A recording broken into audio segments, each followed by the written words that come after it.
Himalayan 450யோட first 100 kilometres review. So நான் இந்த பைக் எடுத்துகிட்டு 4000 ஆர்பிஎம்மில் நான் ரைட் பண்ணிகிட்ருக்கேன். ஸோ 80 கிலோமீட்டர்ஸை வந்து நான் க்ராஸ் பண்ணவே இல்லை. அண்ட் இந்த வண்டியில் இப்போதைக்கு மைலேஜ் என்ன ஆவரேஜ் காமிக்குதுன்னு பார்த்தீங்கன்னா 28 கிலோமீட்டர்ஸ் பர் லிட்டர் வந்து ஆவரேஜ் காமிக்குது.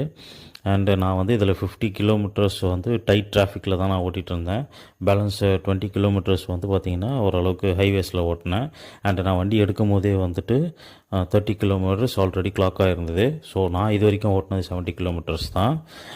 அண்ட் இந்த வண்டியில் நான் இது வரைக்கும் ஃபீல் பண்ணது என்னென்னு கேட்டிங்கன்னா, வண்டி வந்து ரொம்ப ஜர்க்கியாக இருக்குது, பயங்கரமாக ஜர்க் ஆகுது, ஸ்லோவாக ஸ்பீட் ஓட்ட முடியல.